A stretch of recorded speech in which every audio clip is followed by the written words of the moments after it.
Ok, continuando con las hemorragias de la primera mitad del embarazo, vamos a ver la enfermedad trofoblástica gestacional. La enfermedad trofoblástica gestacional tiene dos formas de presentarse. Está la mola yaditiforme y luego está la neoplasia trofoblástica gestacional, un cáncer. Ok. Dentro de las neoplasias está el coriocarcinoma, que es el más común. Y en la mola yaditiforme existen dos tipos también. Está la completa o total y la parcial. La completa o total es esta, ¿ya? Esta es una mola completa y editiforme. En cambio, la parcial, además de tener tejido molar, presenta al feto. ¿Ok? Entonces, es una característica para poder diferenciar. La mola completa no tiene feto, es solamente puro tejido molar. Ya recuerden que el tejido molar es proliferación, es una hiperplasia exagerada del trofoblasto. ¿Ya? Y en cambio la parcial contiene ya el feto. En cambio ya cuando empiezan a invadir, ¿ok? Cuando empieza a invadir se asocia ya neoplasia, ¿no? Una mola invasiva, maligna, ¿ok? Un coriocarcinoma, que puede hacer metástasis al pulmón, que es lo más frecuente, ¿sí? O un tumor trofoblástico del sitio placentario. Acá lo pueden observar. ¿Ok? Entonces, recordar que en el día 5, 6, día 7 más que todo, ¿ya? El blastocisto tiene, recuerden, dos tipos de células. La masa de las células externas que se conoce como trofoblasto, ¿ok? Y la masa de células internas que se conoce como embrioblasto, ¿ya? Trofoblasto y embrioblasto, ¿ok? En el trofoblasto va a haber una invasión, como podemos observar aquí, del endometrio cuando hacen contacto. Entonces el trofoblasto es el origen de esta enfermedad trofoblástica gestacional, por el nombre, ¿no? Las células trofoblásticas, sea el cisito trofoblasto o el sincidio trofoblasto, desarrollan una enfermedad trofoblástica gestacional.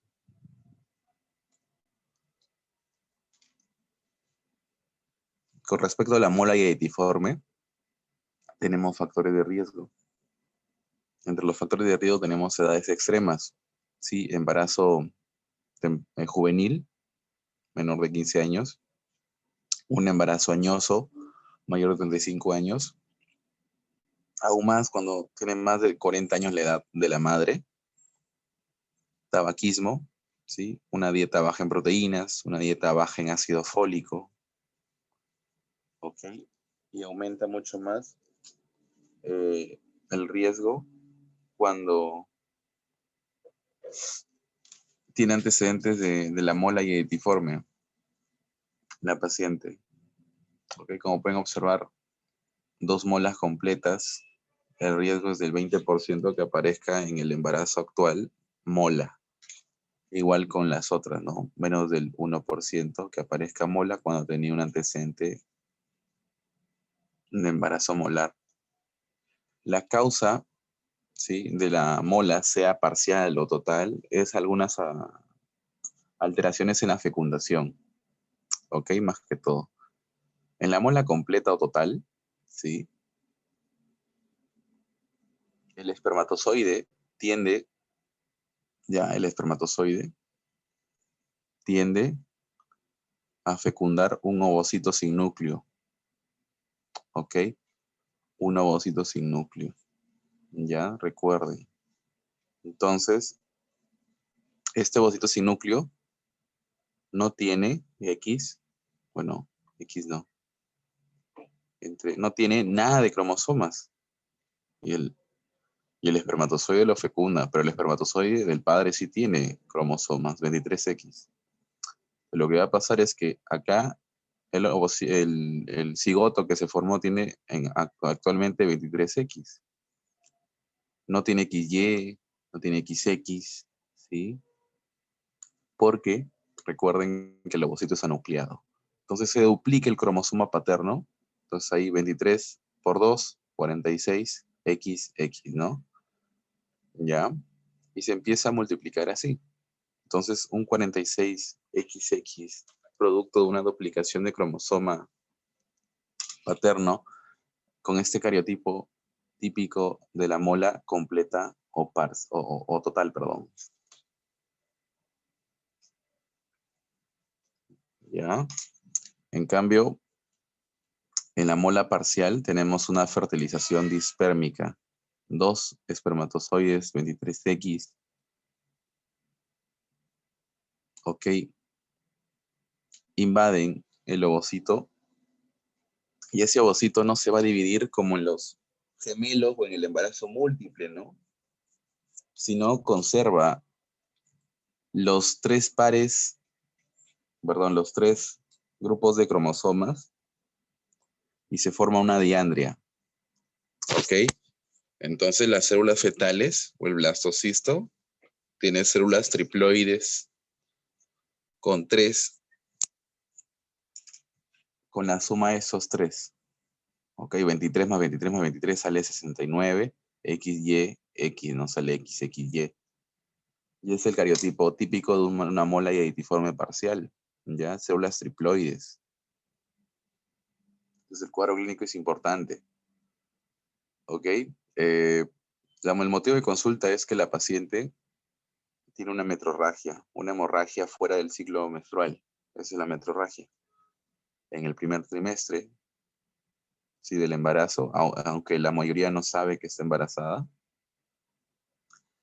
tiene sangrado vaginal, metrorragia, y se puede asociar o no con vesículas líquidas, llenas de líquido que se conocen como vesículas hidrópicas, que es un signo patognomónico de la mola editiforme. ¿Ok? Las vesículas hidrópicas, porque ese tejido, ¿sí? Ese tejido, todas esas bolitas que pueden observar son las vesículas hidrópicas. ¿Ok? Luego les voy a mostrar una imagen real donde van a ver un montón de vesículas hidrópicas. Estas se pueden soltar y expulsarse por la cavidad vaginal. ¿Ok? El diagnóstico preliminar ya es antecedentes de mola, ¿no? De una gestación molar se asocia con mola editiforme actual. En la mola parcial, más que todo el aborto espontáneo, como antecedente, también se asocia a la parcial. ¿Ok? Y además, y además, este feto va a ser abortado. ¿Sí? En la mola parcial, la clínica también se puede representar con un aborto, y hemos visto en la parte 1 de hemorragias. ¿Ok? Luego tenemos la altura uterina. Este es un punto importante. En la mola editiforme, la altura uterina es grande para la edad gestacional. Si ustedes recuerdan en obstetricia, vimos el control prenatal y en la altura uterina había una curva de crecimiento. ¿Ok? Y si esa curva, más que todo la altura uterina, pasa el percentil 99, ya es grande para la edad gestacional. ¿Ok? Y en las pacientes te dicen, ¿no? O sea, vienen con un sangrado vaginal, tú le palpas el abdomen y su altura uterina, ¿ya? Y su altura uterina ya aparece de 4 meses de gestación. Pero recién tú le sacas la fecha de última regla, ¿sí? Y te sale que tienen más que todo 8 semanas de gestación. Entonces, eso ahí es un indicio muy común de mola editiforme completa.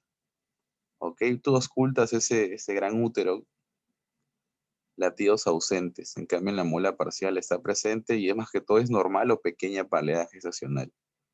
¿Ya? La altura uterina.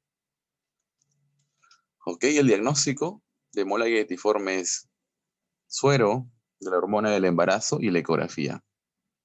¿Ok? La BHCG en suero, más de 100.000 unidades internacionales por mililitro, se asocia con mola completa y menos de 100.000 con mola parcial. ¿Ok? En la ecografía vamos a ver una masa intrauterina, una masa que ocupa, ¿ok? El espacio intrauterino, y que esta masa tiene múltiples espacios quísticos llenos de líquido anecoico, que suele ser agua, ¿ok? El patrón se conoce como patrón en tormenta de nieve, en panal de abejas, en racimo de uvas, ¿ya? ¿Qué es lo que están viendo en esta ecografía? ¿Sí? Este no es un ovario poliquístico, ¿ah? Este es un útero con una masa, ¿sí? Llena de vesículas hidrópicas que se conocen, ¿no? Como pequeños quistes que se forman con líquido anecoico o contenido anecoico que es oscuro, ¿ya? Con irregularidades ecogénicas, ¿no? Eso es común, ¿ya? El patrón se conoce como panal de abejas, racimo de uvas, tormenta de nieve, ¿ok? En la mola parcial tenemos una placenta multiquística, ¿ya? Una placenta multiquística que se asocia con un feto, ¿ok? Acá pueden observar, tenemos, este es el líquido amniótico, todo lo que viene negrito, este es el feto, ¿sí? Este es el feto.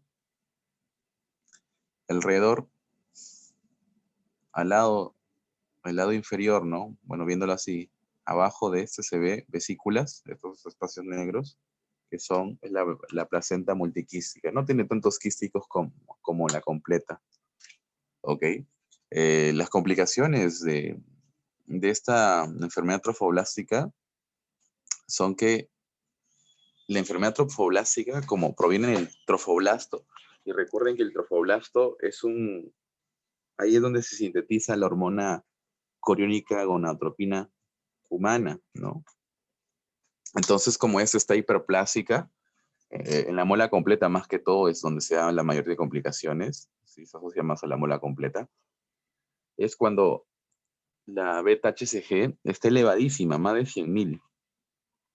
Entonces la beta-HCG lo que va a hacer es estimular y estimular el cuerpo lúteo, sí que es su función. El cuerpo lúteo forma quistes en el ovario, que se conocen como quistes de teca luteica. ¿Ya?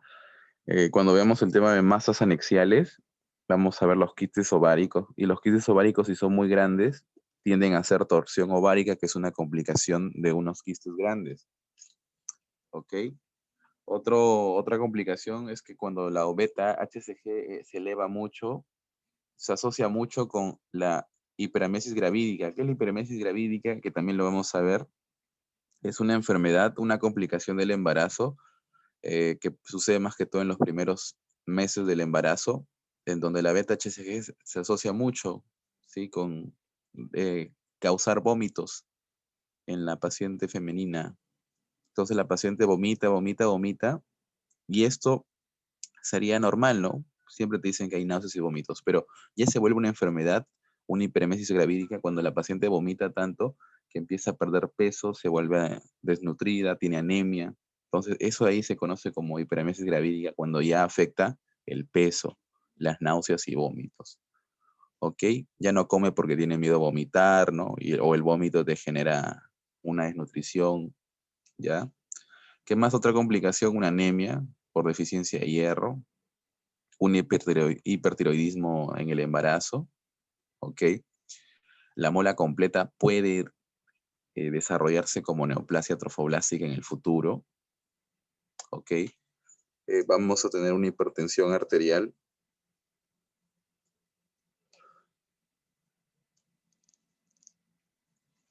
La paciente se complica con hipertensión arterial, ¿ok? No se asocia, no forma los criterios de preeclampsia, ¿ya? O trastornos hipertensivos del embarazo, porque no, esos trastornos hipertensivos del embarazo, más que todo la preeclampsia, es mayor de 20 semanas, ¿sí? El criterio. Y acá sucede en menos de 20. Pero la paciente nunca ha tenido hipertensión, pero tiene su altura uterina elevada, ¿no? No tiene relación con la edad gestacional sacada por la fecha de última regla. Ok, tiene náuseas y vómitos, ¿ya? Tiene anemia, ¿sí? Tiene hipertensión, Ok, entonces esas complicaciones son de la mola completa, ¿no? Le sacamos una ecografía y vemos un patrón de panal de abejas. Entonces el manejo es el legrado, ¿sí? El legrado en la mola aetiforme. Estas son las molas parciales, miren chicos. Las molas parciales salen un tejido totalmente brilloso, ¿no? Lleno de líquido, de vesículas. Y al lado tenemos al feto, ¿ok? Acá tenemos un feto pequeño. Acá hay un feto que lo hemos sacado totalmente abortivo, ¿no? Acá un feto más grande.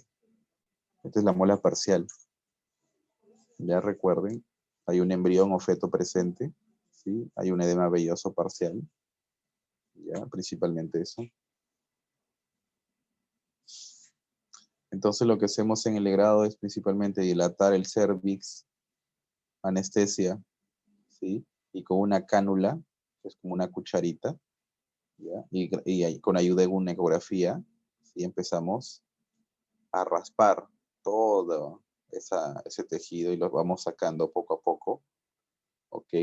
Metemos oxitocina para que así se contraiga el útero y realizar ya un curetaje completo, ¿no? Con la cánula o con la cureta también, ¿ya? Es en el intraoperatorio. Entonces, luego de sacar toda esta muestra, ¿sí? Lo mandamos a anatomía patológica para que lo revise, para que hagan los exámenes histológicos correspondientes, ¿ya? Para obviamente descartar que hay un cáncer, ¿sí? Luego de eso empezamos a medir la beta-HCG, ¿ya? Y vamos a hacer un seguimiento de esta porque muchas veces luego de la salida queda tejido y ese tejido hace cáncer, ¿ok? Esta es una mola aetiforme completa. Se recomienda principalmente una histerectomía cuando la paciente es una paciente añosa que ya tuvo hijos, ¿no? Que ya está satisfecha con su paridad, ¿ok? Cuando hay perforación uterina también, que es una complicación estructural de la mola aetiforme, ¿ya? O cuando hay un embarazo molar de alto riesgo, es una beta-HCG más de 100.000, un quiste de la teca más de 6 centímetros, ese tamaño genera torsión y empeora mucho más el cuadro de la paciente porque también tenemos que tratar la torsión ovárica, ¿ya?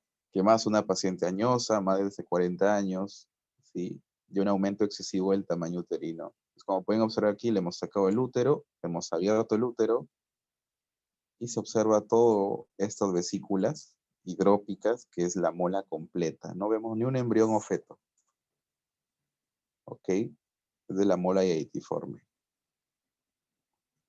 Luego vamos a ver la neoplasia trofoblástica gestacional. ¿Sí? Los criterios diagnósticos para sospechar de neoplasia trofoblástica son que los niveles de beta-HCG, luego de una mola aetiforme, ya persistan, ¿sí? Persistan en una forma de meseta, o sea, persistan constantemente, más de cuatro mediciones durante un periodo de 3 semanas o más, ¿ya, doctores? Entonces yo saco la beta-HCG en el primer día, luego del postoperatorio de una mola aetiforme, en el séptimo, en el 14º y en el 21 día, y sigue, ¿sí? La beta-HCG constante, ¿ok? No baja ni sube. Ese es un criterio diagnóstico.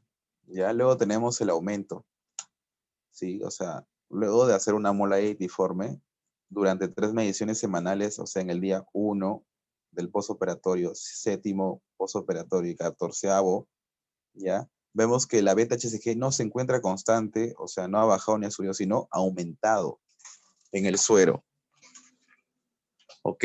Entonces ahí también es un criterio, ¿ya?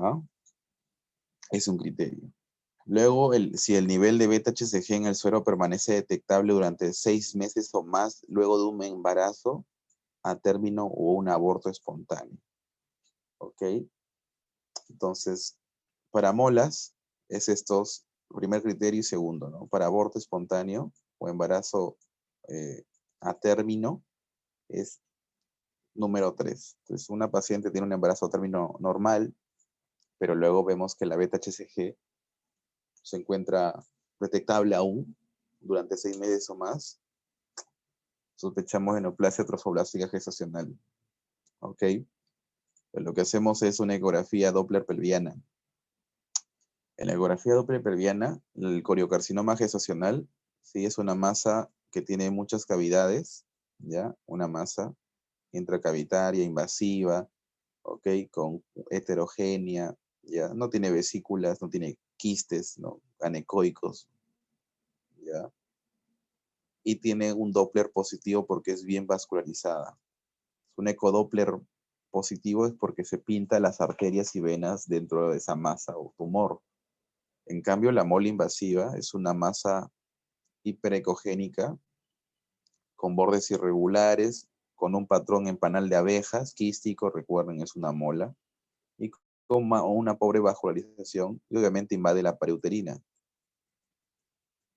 También es importante sacar una tomografía computarizada de tórax, cerebro y abdominopélvica para poder determinar esta clasificación o estadificación de la neoplasia trofoblástica gestacional según la FIGO, ¿sí? La Federación Internacional de Ginecología y Obstetricia. Tenemos 4 etapas del estadio. ¿Sí? La etapa 1 es cuando la enfermedad solamente se encuentra en el útero. La etapa 2 es cuando se extiende fuera del útero, principalmente en anexos, ¿sí? Como trompo de falopio, ligamento ancho, ¿ok? Vagina, ¿ya? La etapa 2. La etapa 3, cuando ya hace metástasis, acá recuerden que invade, ¿no? La etapa 2. En la etapa 3 hace metástasis a los pulmones, ¿ok? Con o sin invasión a los tractos genitales, ¿ya? Esa es la etapa 3.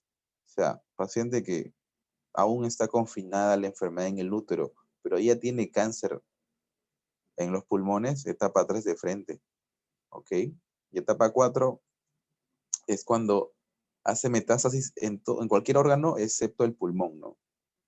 ¿Sí? O sea, en los demás sitios metastásicos. ¿Ya? Si hace pulmón solamente, etapa 3. Si hace pulmón, haces un ejemplo, cerebro, ya, y hace etapa 4. ¿Ok?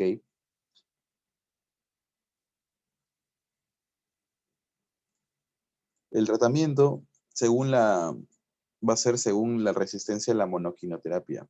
¿Ya? O sea, es importante eso. ¿Ok? Si sale una puntuación baja, hacemos monoquimioterapia. Si sale alta, hacemos ya con más fármacos. ¿Ok?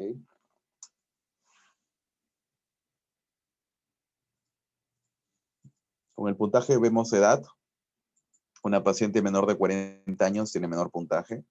El tipo de gestación también es importante. Una mola, 0 puntos. En cambio, un embarazo a término tiene más pronóstico de riesgo. El intervalo, también un punto importante, es el intervalo desde la gestación previa al inicio de la quimioterapia, ¿no? O sea, si yo ya diagnostico por tomografía, por ecografía, por la clínica, ¿no? Por los patrones que me hace la beta-HCG, luego de una mola o luego de un aborto, luego de un embarazo a término, lo que mido es, ya digo, ya, ok, ya voy a iniciar la quimioterapia con este paciente, pero no sé si es mono, ¿sí? O poli.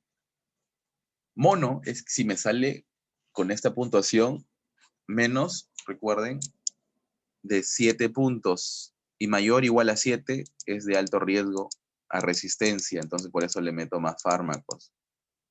Entonces, imagínense que hoy día estamos 1 de enero, perdón, enero, ya vamos a iniciar la quimioterapia y el intervalo de gestación vale, ¿no? Si hace menos de 4 meses, o sea,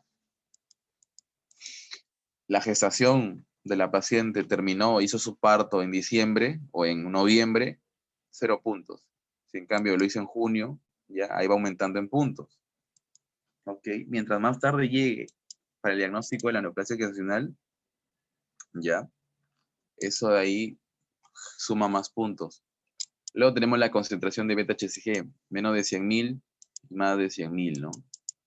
¿Ya? El número de metástasis también, 0 metástasis, 0 puntos, 1 a 4, 5 a 8, más de 8 metástasis, aumenta el puntaje. El lugar igual, pulmón, 0 puntos, Estos son los otros sitios metastásicos del estadio 4, ¿no? Vaso, riñón, tracto gastrointestinal, cerebro, hígado. También la longitud del tumor, menos de 3 centímetros, 0 puntos, de 3 a 5, 1 punto, más de 5 centímetros, 2 puntos. ¿Ya? ¿Y qué más? La quimioterapia previa, ¿sí? Los que han tenido mono, 2 puntos, los que han tenido poli, 4, si es que estamos viendo una recidiva, ¿no? Del cáncer, o sea, ha vuelto a surgir. Entonces acá tenemos de riesgo bajo, monoquimioterapia del 50-90% de remisiones, ¿sí? Completas del cáncer, ¿ya? Con metotrexato. Recuerden, metotrexato sirve para embarazo ectópico y sirve también para neoplasia trofoblástica gestacional. Las de alto riesgo, la poliquimioterapia, ¿ok? Con hemaco. ¿Qué es hemaco? E de tepósido, M de metotrexato, A de actinomicina D, ¿sí? Y se alterna cada semana con C de ciclofosfamida y vincristina, ¿ok? Esta, esta poliquimioterapia se asocia con un 90% de remisión. La terapia adyuvante es radioterapia, ¿sí? En los sitios metastásicos y o cirugía. Son terapias más que todo adyuvantes, ¿no? Paliativas, ya.